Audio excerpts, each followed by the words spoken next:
এবার অভিষেক বন্দ্যোপাধ্যায়কে তোপ রাজীব বন্দ্যোপাধ্যায়ের, অর্থাৎ বেসুরো রাজীব বন্দ্যোপাধ্যায়। তৃণমূল নেতা রাজীব বন্দ্যোপাধ্যায় বেসুরো, আমার রাজনৈতিক কেরিয়ার ধ্বংস করেছে অভিষেকের সঙ্গে সম্পর্ক রাখতে চাই না। তৃণমূলের ধ্বংসের পেছনে কারণ অভিষেক বন্দ্যোপাধ্যায়। মাফিয়া গুন্ডাদের দিয়ে দল চালাতো অভিষেক, জনগণ সেই কারণেই তৃণমূলকে প্রত্যাখ্যান করেছে। তাহলে কি দল বদলের ইঙ্গিত রাজীব বন্দ্যোপাধ্যায়েরও? সেই প্রশ্ন কিন্তু উঠছে, কারণ এবার অভিষেক বন্দ্যোপাধ্যায়কে তোপ দাগলেন রাজীব বন্দ্যোপাধ্যায় এবং একাধিক কথা তিনি বলেছেন। বেসুরো অর্থাৎ রাজীব বন্দ্যোপাধ্যায় বেসুরো, তিনি একাধিক বিষয় তুলে ধরেছেন। তিনি বলছেন, আমার রাজনৈতিক কেরিয়ার ধ্বংস করেছে অভিষেকের সঙ্গে কোনো রকম সম্পর্ক রাখতে চাই না।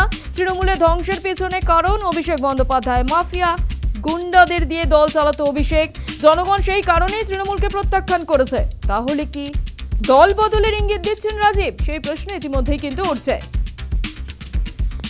নিউজ টাইমের মুখোমুখি হয়ে কি জানিয়েছেন রাজীব বন্দ্যোপাধ্যায়, শোনাই আপনাদের।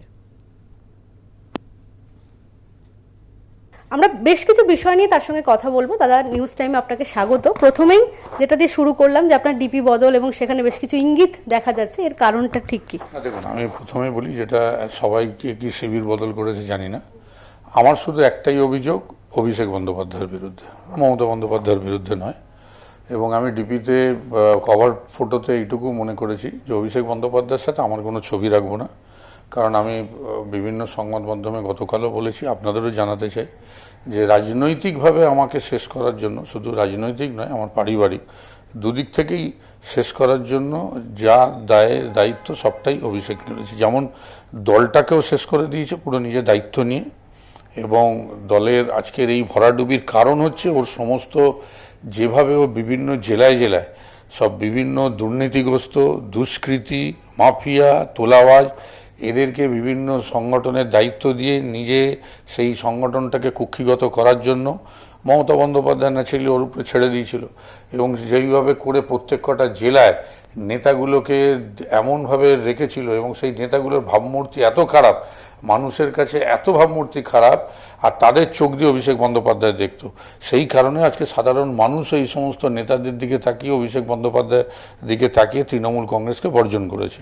এবং এইভাবে ও বিগত 5টা বছর আমার রাজনৈতিক কেরিয়ার শেষ করার জন্য কখনো ত্রিপুরায় পাঠানো, এবং ত্রিপুরায় পাঠিয়ে যখন সংগঠনে দ্বিতীয় স্থান অধিকার করি আমরা, তারপরে হঠাৎ করে উধাও হয়ে যাওয়া, সংগঠন থেকে সরিয়ে নিয়ে নেওয়া, আমাদেরকেও তুলে নেওয়া করে সেখানকার সংগঠনও 12টা বাজালো।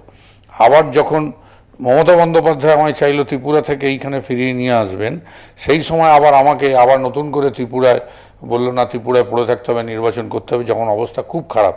যাই হোক, সে ত্রিপুরা করলাম, তারপরে উত্তরবঙ্গ করলাম, পঞ্চায়েত নির্বাচন করলাম, তারপরে পূর্ব মেদিনীপুর করলাম, কখনো পশ্চিম মেদিনীপুর, কখনো দক্ষিণ দিনাজপুর, কখনো উত্তর দিনাজপুর, অর্থাৎ সারা বাংলা ঘুরলাম 5টা বছর ধরে।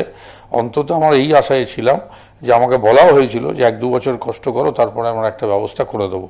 আমি দেখলাম পরপর 1 বছর, 2 বছর, 3 বছর, 4 বছর অনেক লোক পুনর্বাসন পেয়েছে, অনেক লোককে অনেক জায়গা দেওয়া হয়েছে, কিন্তু রাজীব বন্দ্যোপাধ্যায় এত পরিশ্রম করার পরও জায়গা দেওয়া হয়নি। তাও আমি মুখ বুঝেছিলাম, আমি ভেবেছিলাম অন্তত 26-এ এসে, যেখানে আমার জন্ম, যেখানে আমার কর্ম, যে মানুষজনের সাথে আমার রেগুলারের যাতায়াত, যাদের জন্য কিছুটা হলেও আমি মানুষের সঙ্গে একটা অন্যরকম সম্পর্ক, আমার পরিবারের সম্পর্ক, যে হাওড়া জেলা, হঠাৎ করে রাতারাতি আমি সংবাদ মাধ্যমে শুনছি যে আমাকে টিকিট দেওয়া হচ্ছে পশ্চিম মেদিনীপুরের ডেবরায়।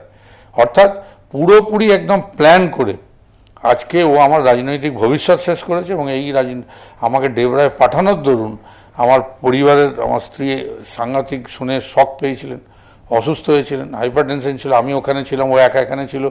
এই করতে গিয়ে সেও মানসিকভাবে একদম, মানে বলতে পারেন একটা হার্ট অ্যাটাক হয়ে মাল্টি অর্গান ফেলিয়ার হয়ে সেও চলে গেল। এমনকি অভিষেক বন্দ্যোপাধ্যায়ের একটা সৌজন্য নেই যে মারা যাওয়ার পরে একবার আমাকে একটা ফোন করে অন্তত সান্ত্বনা দেন। মমতা বন্দ্যোপাধ্যায় দিয়েছেন, কিন্তু অভিষেক বন্দ্যোপাধ্যায় দেয়নি। তাই মমতা বন্দ্যোপাধ্যায় যখন ওকে বাঘের বাচ্চা বলেন, বাঘ বলেন, তখন সত্যি আমাদের কষ্ট হয় যে কাকে বাঘ বানাচ্ছেন আর কাকে বাঘের বাচ্চা বানাচ্ছেন। ওই যে কেউ কেউ বলেছেন কান দিয়ে দেখেন, আমি জানি না কী দিয়ে দেখেন। তবে এটা ঠিক যে উনি যত অভিষেক বন্দ্যোপাধ্যায়কে ডিফেন্ড করবেন, যত অভিষেক করবেন, তত কিন্তু আমার মনে হয় সাধারণ মানুষ অভিষেককে কেউ পছন্দ করছে না, এবং দলের তৃণমূল কংগ্রেসের কর্মীরাও আমার মনে হয় না কি অভিষেক বন্দ্যোপাধ্যায়কে পছন্দ করেন।